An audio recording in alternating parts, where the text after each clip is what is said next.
တခုခုလုပ်ဖို့ကြိုးစားလိုက်တိုင်း password မိနေလို့တိုင်ပတ်တဲ့လူတွေရှိကြတာဗျကျွန်တော်တို့ website တစ်ခုဝင်ဖို့လုပ်လိုက်တယ် Facebook account မှာ name change ဖို့လုပ်လိုက်တယ်ဒါပေမဲ့ password မှတ်မိရုပ်တရက်ဖုန်းပြတ်သွားတယ် Facebook account တွေအစား Gmail account တွေဆိုအကုန်လုံးကျွန်တော်တို့အသစ်ပြန်ဝင်ရတယ်ဒီလိုမျိုးခဏခဏပြဿနာတက်တယ် password တွေလည်းမိတတ်တယ်ဆိုလို့ရှိရင်ဒီဗီဒီယိုကပြင်တော့ပါ Okay technique ကနေပြန်လဲကြိုးလိုက်ပါတယ်ကျွန်တော်တို့ကနေ့စဉ်ဘဝမှာ Facebook account တွေ Gmail တွေအများကြီးသုံးနေကြတယ်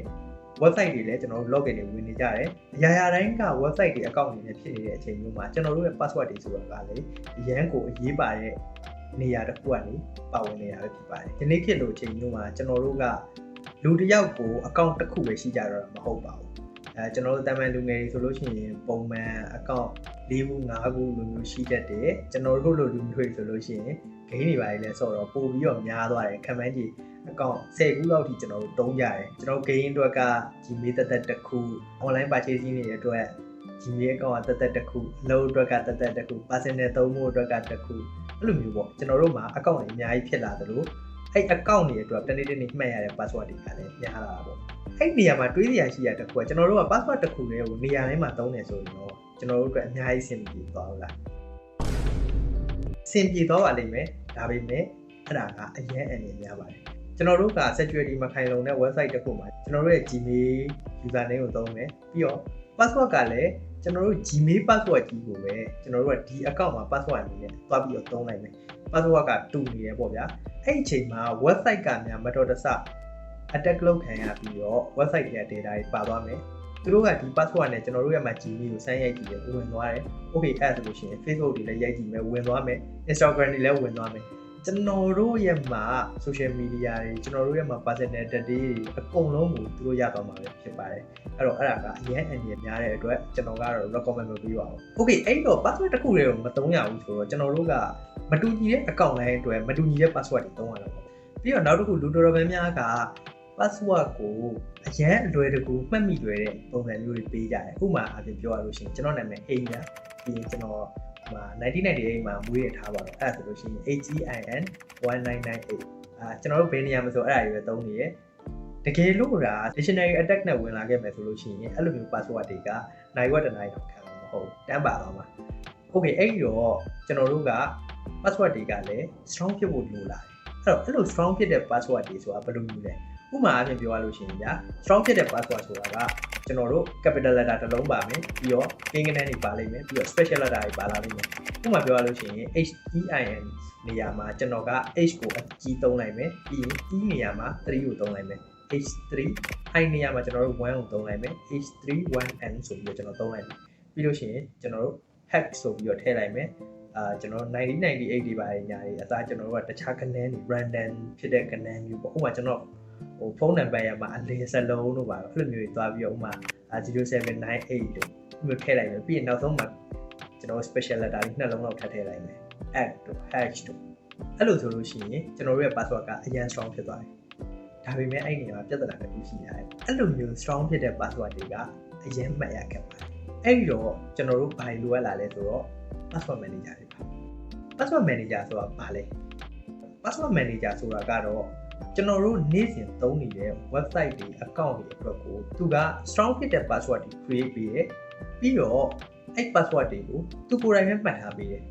ကျွန်တော်တို့ကဒီ website တစ်ခုကို login ဝင်ဖို့ကြိုးစားလိုက်တဲ့အချိန်မှာသူကိုယ်တိုင်ကပဲအဲ့ password တွေကိုပြန်ထုတ်ပေးတယ်လူတော်တော်များများကတော့ password manager လို့ပြောလိုက်လို့ရှိရင် Google password manager ကိုပြင်းပြကြလိမ့်မယ်လို့ထင်တယ်ဗျ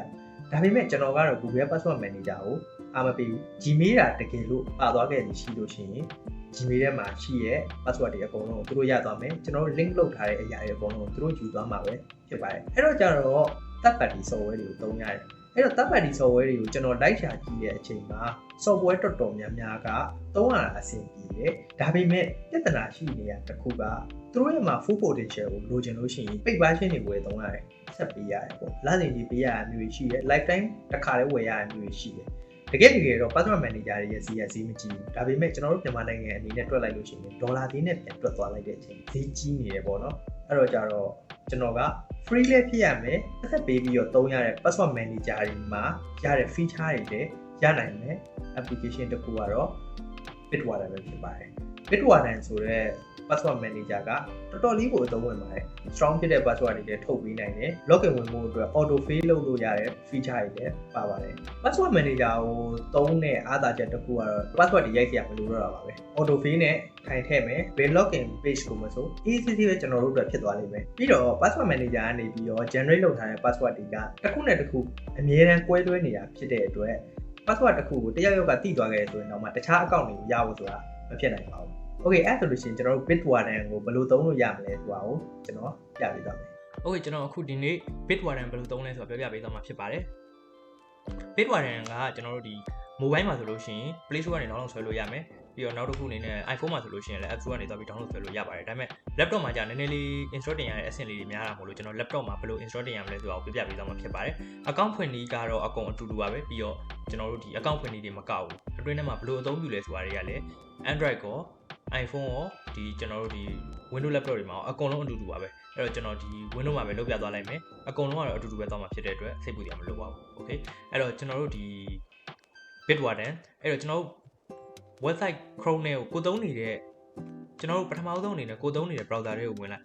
Chrome တွေရှိသုံးတဲ့လူတွေရှိလိမ့်မယ်ကျွန်တော် Microsoft Edge သုံးတယ်အဲ့ဒီအပေါ်မှာကျွန်တော်တို့ဒီလိုမျိုး jigsaw puzzle ပုံစံမျိုးလေးဒီလိုလေးရှိလိမ့်မယ်ဒီလိုလေးကာစာလေးတင်ကြည့်လိုက်လို့ရှိရင် extension ဆိုပြီးတော့လည်းပေါ်တယ်အဲ့မှာကျွန်တော်တို့ extension ကိုနှိပ်လိုက်ပြီးလို့ရှိရင်ဒီမှာ get extension ဆိုတာပါတယ် get extension ကိုနှိပ်လိုက်လို့ရှိရင်သူတို့ဒီမှာကျွန်တော်တို့ဒီ Microsoft ဆို Microsoft Chrome ဆိုလို့ရှိရင်လည်း Chrome ကိုရောက်သွားလိမ့်မယ်ဗျာအဲ့မှာကျွန်တော်တို့က Bitwarden လို့ရိုက်ချကြည့်အဲ့မှာ Bitwarden ကျွန်တော် bit တစ်ခုလေးရိုက်လိုက်တာနဲ့တော့ဒီမှာတန်းပြီးပေါ်လာတယ်ကျွန်တော်အရင်ရှာထားဘူးလို့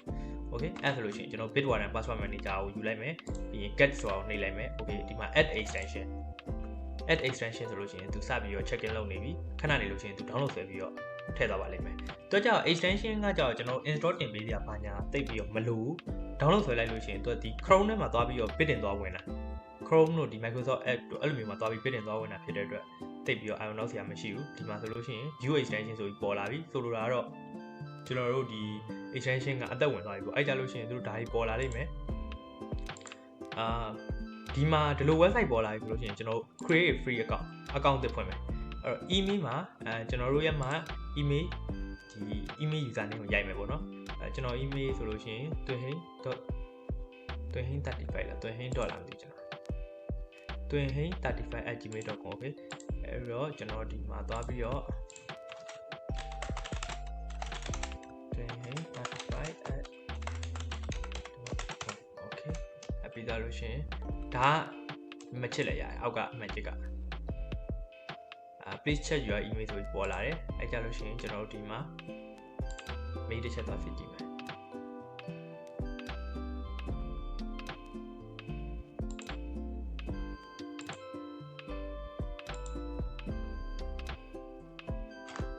ဒီမှာ Bitwarden verify your email ဆိုပြီးတော့ mail တစ်ခုရောက်နေပြီကျွန်တော် mobile မှာဆိုလို့ရှိရင်လည်းဒီ mail တွေကိုရောက်လာလိမ့်မယ်ဗျအဲ့မှာကျွန်တော်တို့က verify email ကိုနှိပ်ပေးလိုက်လို့ရှိရင်သူတို့ Bitwarden တွေကို auto ဝင်သွားလိမ့်မယ်ဒါကျွန်တော်တို့ verify ဖြစ်တာပေါ့အဲ့မှာ set the strong password မှာကျွန်တော်တို့အရေးကြီးတာကဒီ master password ကဘာလို့အရေးကြီးတာလဲဆိုလို့ရှိရင်ကျွန်တော်တို့ကအဲ့ master password ကိုတိမှအကုန်လုံးလုပ်လို့ရတာအဲ့တော့ကျွန်တော်ဒီ master password ကလုံးဝပျောက်လို့မရဘူးဘယ်သူမှလည်းသိလို့မရဘူးသိသွားလို့ရှိရင်လည်းကိုယ်ထဲမှာရှိတဲ့ password အကုန်ပါသွားလိမ့်မယ် okay ကျွန်တော် password တစ်ခုထားလိုက်မယ်နော်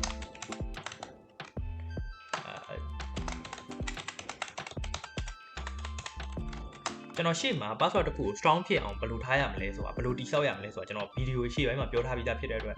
ကိုကြိုက်သလိုဖန်တီးလို့ရတယ်ဒီ strong ဖြစ်တဲ့ password ကိုပေါ့နော်သူက strong မဖြစ်ဘူးဆိုလို့ရှိရင်ဒီနေရာမှာ strong မဖြစ်ဘူးဆိုလို့ရှိရင် password ကသုံးလို့ရမှာမဟုတ်ဘူး Okay အဲ့တော့ကျွန်တော် password နှစ်ခုထားပြီးလိုက်ပြီ master password hint ကကြတော့ကျွန်တော် hint လိုချင်လားပေါ့ကို password ကိုမှတ်မိရလို့ယုံကြည်လို့ရှိရင်တော့မထားနဲ့မယုံကြည်ဘူးဆိုလို့ရှိရင်တော့ဒီမှာဥပမာဗျာကျွန်တော်တို့ကဥပမာမွေးနေ့ထည့်ထားရဲဆိုလို့ရှိရင်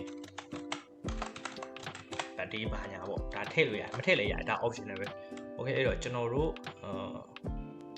create account ခဏဆောင်မယ် your new account have been created ဖြစ်သွားပြီ Okay အဲ့ဒါဆိုလို့ရှိရင်ကျွန်တော်ဒါ password သတ်စီမလားကျွန်တော်ကမသိဖို့အတွက်အကြံပေးတယ်ဘာလို့လဲဆိုတော့အဲ့ password ကကျွန်တော်ခေါင်းထဲမှာအမြဲတမ်းအမှတ်ရနေရမယ့် password အမြဲတမ်းသုံးတိုင်းမှာအဲ့ password ကိုတောင်းမယ် Okay အဲ့တော့ဒီမှာ Bitwarden password manager ဆိုပြီးတော့ဒီမှာပေါ်နေဒီဘောကကျွန်တော် Jigsaw လေးကိုနှိပ်လိုက်လို့ရှိရင်အဲ့မှာအဲ့ဒါကိုကျွန်တော်တစ်ချက်နှိပ်လိုက်မယ်နှိပ်လိုက်လို့ရှိရင်ဒီမှာ create account နဲ့ login ဆိုပြီးလာနေအဲ့မှာကျွန်တော်တို့က login ကိုနှိပ်ရုံပဲကျွန်တော်တို့ account ရှိသွားပြီ okay 35@gmail.com okay အဲ့တော့ကျွန်တော် continue master password ရိုက်မယ် okay master password ရိုက်ပြီးတော့ login ဝင် master password ဆိုလို့ရှိရင်ကျွန်တော်တို့ရဲ့ account တွေကိုရောက်သွားပြီဖြစ်ပါတယ်အဲ့မှာကျွန်တော် executive password တွေပါတွေကတော့ဒါကတော့မလိုအပ်ဘူးအဲ့တော့ကျွန်တော် skip လိုက်မယ်အဲ့တော့ဒီမှာကျွန်တော်တို့က new login ဖြစ်နေတယ်ဗျာဆိုလိုတာ the bot is empty ဆိုတာကျွန်တော်ဘာမှကျွန်တော်တို့ထည့်မထားဘူးဒါကျွန်တော်တို့ရဲ့ account ဖြစ်သွားပြီအဲ့မှာကျွန်တော်တို့စိတ်ဝင်စားဖို့ကောင်းတာလေးကျွန်တော်ပြောပြမယ်ဒီမှာ generator ဆိုတာပါတယ်ဒီမှာ generator မှာကျွန်တော်တို့က password တွေကိုကြိုက်တဲ့လောက် strong ဖြစ်တဲ့ password တွေကို random generate လို့ရတယ်ကြိုက်တဲ့လောက်လို့ဆိုတာမျိုးဒါပေမဲ့ဒီ password တွေကို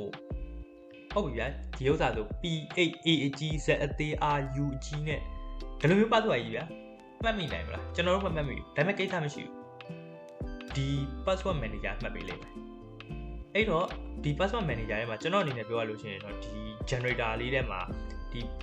passphrase တွေ user name တွေကအမှန်တမ်းပြောလို့ရှိရင်တော့တိတ်ပြီးတော့မသုံးပြဘူးဗျာဟိုဒီ passphrase တွေပါတယ်တချို့နေရာတွေမှာပဲသုံးတာတုံတန်းယုံ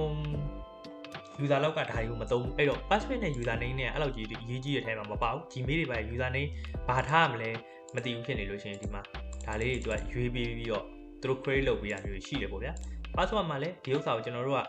ဒီလို copy တွေပါဆွဲတယ်မလို့ဒီဘက်ဘေးမှာ copy ပါပြီးသား copy password ဆိုရင်ကျွန်တော်တို့ password မှာသွားပြီး copy ဖြစ်သွားပြီ option မှာကျွန်တော်တို့ဘယ်နှလုံးထားခြင်းလဲထားလို့ရတယ်ဒီမှာ A to Z ကျွန်တော်ဆိုလို့ရှိရင်ဒါပါထည့်တယ်ဘာလို့လဲဆိုတော့ကျွန်တော်တို့ over ဖြစ်သွားတာပေါ့လုံးဝခက်ခဲနည်းနည်းရှုပ်ထွေးသွားတာပေါ့ဗျာအနည်းဆုံး minimum ဘယ်လောက်ထားမယ် maximum ဘယ်လောက်ထားမယ်ပေါ့ maximum ဘယ်နှလုံးထားမလဲပေါ့ဒါဆိုလို့ရှိရင်သူကတစ်လုံးနှလုံးအဲ့လိုမျိုးလေးတွေပဲပါတာဗျာအဲ့တော့ okay ဒါ generator history ကိုကအဲ့လိုမျိုးသွားပြီးတော့မစိတ်လိုက်မိပဲနဲ့သုံးမိသွားလို့ရှိရင်ကျွန်တော်တို့က generator history ထဲမှာသွားပြီးတော့ငါဘယ် password ကိုလုတ်လိုက်မိရလဲဆိုပြန်ပြီးတော့ကြည့်လို့ရတယ်ကျွန်တော်တို့ဒီကနေသုံးပြီးကန်ပါဗျာကျွန်တော်တို့က randomize ပြန်လုပ်လိုက်တယ်ရှေ့ရ password ကိုက account တစ်ခုမှာသွားသုံးပြီးသွားရင်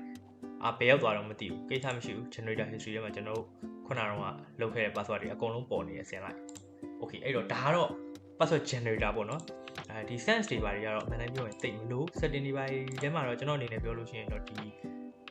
display suggestion password manager okay ဒါကိုတော့လောက်ထားတယ်လေဘာလို့လဲဆိုတော့ကျွန်တော်တို့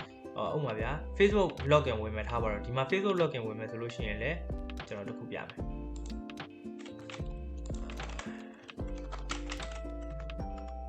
Facebook login ဝင်မယ်ဆိုလို့ရှိရင်လည်းကျွန်တော်တို့ကဒါရိုက်လိုက်တာနဲ့တပြိုင်နက်ကျွန်တော်တို့ဒီမှာကျွန်တော်တို့ဒီဘက်ဘေးမှာလာပြီးတော့ပေါ်နေပြီ Bitwarden ကျွန်တော်တို့ကဒါကိုဒီမှာသုံးလို့ရတယ်ပေါ့ဗျာနှိပ်လိုက်တာနဲ့တပြိုင်နက်ကျွန်တော်တို့ဒီထဲမှာကျွန်တော်တို့ကအခုဒီမှာဘာမှ save ထားတာမရှိလို့ရှိလို့ရှိရင်ဒါနှိပ်လိုက်တာနဲ့တပြိုင်နက်ကျွန်တော်တို့ဖွင့်ထားတဲ့ account တွေပေါ်လာလိမ့်မယ်ဒီမှာ no item to show ပေါ်နေလို့တကယ်ပြောဒီနေရာမှာကျွန်တော်ဖွင့်ထားတဲ့ဟို Facebook account 3 account ရှိရဆို3 account လုံးပေါ်နေမှာကိုကြိုက်တဲ့ account နှိပ်လိုက်တာနဲ့ဒီမှာ email နဲ့ password နဲ့ auto fill သွားပြီလားပြီးရင် login ဆိုပြီးတော့ဝင်ရုံပဲ okay အဲ့တော့ကျွန်တော်တို့ဒီ Bitwarden password manager တွေကိုပြန်သွားပြမယ် okay ရပြီเนาะဒီမှာmake Bitwarden default password manager ဒါလည်း click ထားလိုက်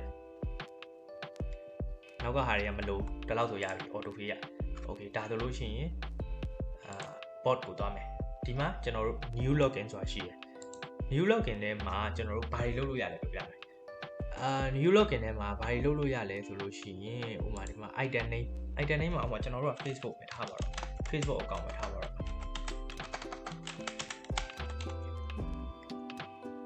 အဲ့ဒါမှကျွန်တော်တို့ user name ရှိမယ် password ရှိမယ် okay user name မှာထားပါတော့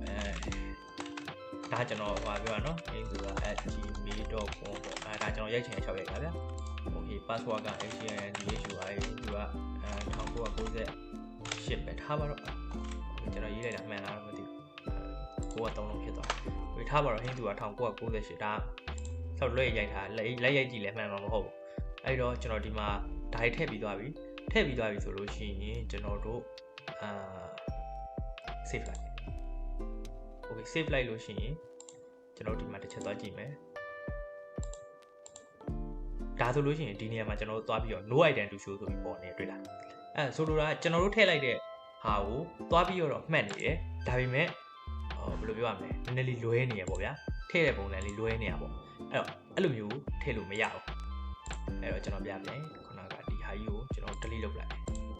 ကျွန်တော်ဘယ်လိုထည့်ရအောင်ဆိုလို့ရှိရင်ဒီနေရာမှာကျွန်တော်ခုနကဝင်ပြီးတော့ဟင်းသူက@gmail.com ပြီးတော့ရင်ဟင်းသူက1998ပဲထားပါတော့ဟုတ်နော်အဲ့မှာကျွန်တော်ထားလိုက်ပြီအဲ့မှာ save to bitwarden ဆိုပေါ်လာတယ်အဲ့မှာ save to bitwarden ကိုနှိပ်လိုက်အဲ့ဆိုလို့ရှိရင်သူဒီမှာ auto ဖြည့်သွားတယ် facebook.com ဒီမှာ folder ဆိုလို့ရှိရင်ကျွန်တော် folder လေးတွေလည်းလုတ်ထားလို့လည်းရတယ်ဒါပေမဲ့နောက်ကြလို့ရှိရင်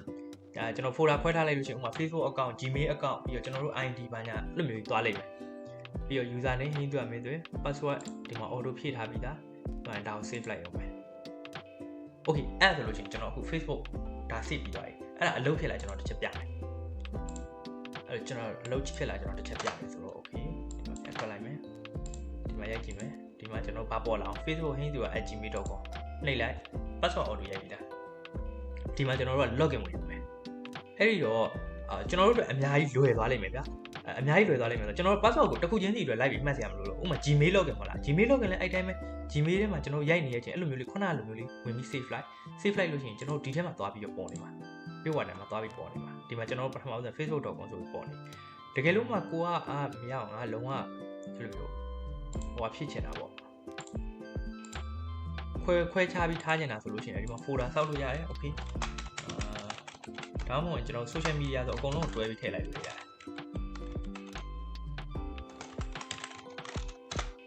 social media ဆိုအကုန်လုံးကိုခွဲပြီးထည့်လိုက်လို့ရတယ်အဲ့ကြလို့ရှိရင်ကျွန်တော်ဒါကိုပြန်ပြီး edit လုပ်ရတယ်ဒီမှာ no folder မှာ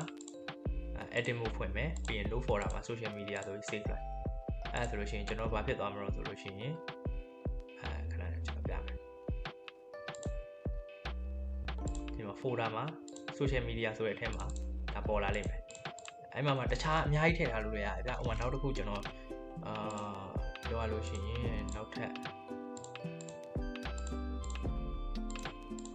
တခြားဟာတွေရှိသေးတော့ဆိုတော့ကျွန်တော်ပြမယ်ထားပါတော့ကျွန်တော် ID ပေါ့ okay ID ဆိုပြီးကျွန်တော်က folder တစ်ခုစေလိုက်မယ်အဲ့မှာကျွန်တော် ID ဆိုတဲ့ folder တွေကိုသွားမယ်ဒီထက်မှာဘာမှမရှိအဲ့မှာကျွန်တော်ဗာထည့်မလို့ဆိုတော့ကျွန်တော်တို့ ID ဖြစ်မှာပြော identity ထဲမှာ item name မှာကျွန်တော်ဗာထည့်လို့ရတယ် passport folder ID ထဲမှာထည့်မယ်ပြီးရင် title က Mr. first name middle name last name ထည့်လို့ရတယ်မထည့်ချင်လို့ရှိရင်လည်း first name နဲ့ last name အဲ့ဒီတူတာတော့ဝယ်ထည့်ထားလဲရတယ်ပြီးသွားရင် user name မှာထည့်မယ်ထည့်ချင်ရထည့်လို့ရသေးတယ်ဒါလည်း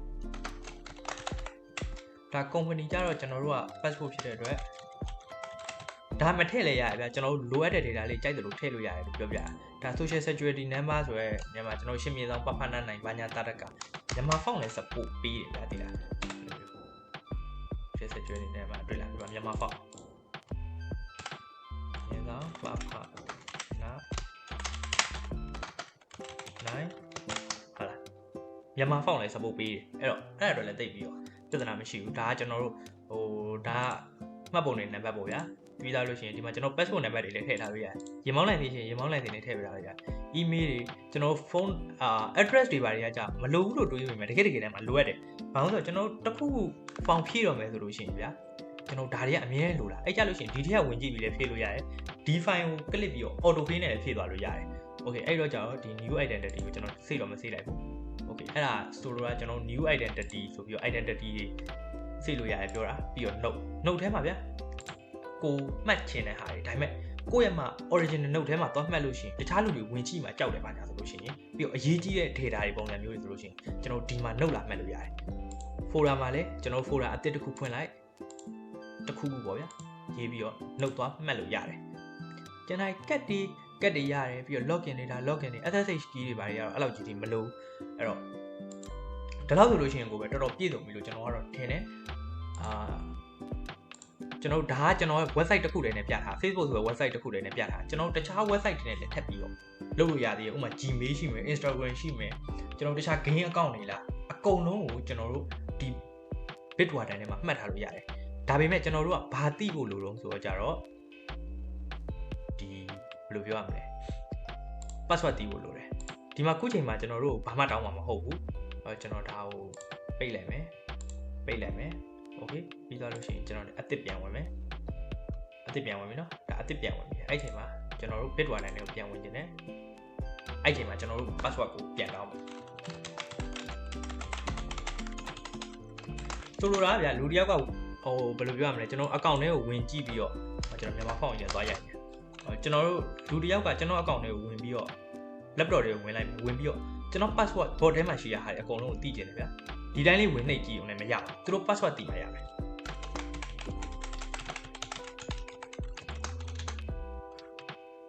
ဒါဆိုလို့ရှိရင်ကျွန်တော် login ဝင်လိုက်ပြီ unlock ဆိုရင်တက်လာပြီဒီမှာ facebook.com ပါညာ okay အဲ့ဒါဆိုလို့ရှိရင် auto fill ရော auto fill မှာကျွန်တော်ပြမယ်ကျွန်တော်ပြန်ထွက်ပြီးပြန်ဝင်ပြမယ်အဲ့ဒါဆိုလို့ရှိရင်သူတို့က Facebook ကိုဒီမှာဝင်လို့ရမလားဆိုတော့လေကျွန်တော်ပြမယ် Facebook login မှာဒီမှာ Bitwarden နဲ့ password တောင်းပါပဲဒီမှာလဲဒီမှာ password ဖြည့်ပြီးမှ login ဝင်လို့ရမယ်ဆိုလိုတာဒီလိုလေးနှိပ်ပြီးမှဒီမှာကြာအဲ့လို login ဝင်လို့ရတယ်ဒီလိုသွားတာပေါ့ဗျာအရန်ကိုအသုံးဝင်တဲ့ application လေးတစ်ခုဖြစ်လို့မလို့ကျွန်တော် share လိုက်တာဖြစ်ပါတယ် Okay ညီကုန်းရုံအနေနဲ့ပြောရလို့ရှိရင်တော့ကျွန်တော်တို့ဒီ password manager တွေကိုသုံးတာကအရန်ကောင်းပါတယ်ပြီးတော့နောက်တစ်ခုကျွန်တော်ထပ်တိုးအနေနဲ့ပြောချင်တာတစ်ခုက password manager ဆိုတာတကယ်တော့ကျွန်တော်ဗီဒီယိုအစမှာပြောခဲ့သလိုမျိုး password မေးတဲ့လူတွေအတွက်ရလို့တီးတိုင်မဟုတ်ပါဘူးတကယ်တော့လူတိုင်းအတွက်အသုံးဝင်တဲ့ tools ပဲဖြစ်ပါတယ်အဲ့တော့ password manager ကိုတကယ်လို့ဖြစ်နိုင်လို့ရှိရင်သုံးကြဖို့တော့ကျွန်တော်ကတော့အကြံပေးတယ်ဒါပေမဲ့ကျွန်တော်တို့ password manager သုံးတဲ့နေရာမှာလည်းကျွန်တော်တို့သတိပြုရမယ့်အရာတွေရှိပါတယ်အဲ့ဒါတော့ဘာလို့ဆိုလို့ရှိရင်ဘယ်လောက်ပဲ password manager ကိုကျွန်တော်တို့ကယုံကြည်ထားတယ်ပဲပြောကျွန်တော်တို့ရဲ့မှာ account တွေကို two step လိုအရာမျိုးတွေခံထားဖို့တော့ပို့ပြီးတော့အရေးကြီးပါတယ်ပြီးတော့ recovery mail တွေထည့်ထားဖို့လည်းလိုပါလိမ့်မယ်မတော်တဆတစ်ခုခုဖြစ်ခဲ့သည်ရှိတော့ကျွန်တော်တို့အနေနဲ့ backup အနေနဲ့ပြန်ယူလို့ရအောင်လို့ပါညီကုန်းချုပ်အနေနဲ့ပြောရလို့ရှိရင်တော့ password manager တွေကကျွန်တော်တို့ရဲ့မှာဘဝတွေကိုအများကြီးလွယ်ကူအောင်လုပ်ပေးလိမ့်မယ်ဟိုကျွန်တော်ပြောပြသွားတဲ့ Bitwarden ဆိုလို့ရှိရင်လည်းကျွန်တော်တို့အတွက်အရန်ကိုသုံးဝင်တဲ့ application တစ်ခုထင်လို့ကျွန်တော်ကတော့ sharing လုပ်လိုက်တာပဲဖြစ်ပါတယ်အားလုံးကျေးဇူးတင်ပါတယ်ကျွန်တော်ကတော့ Technique က Hey ပဲဖြစ်ပါတယ်နောက်ဗီဒီယိုမှာပြန်တွေ့ရပါမယ်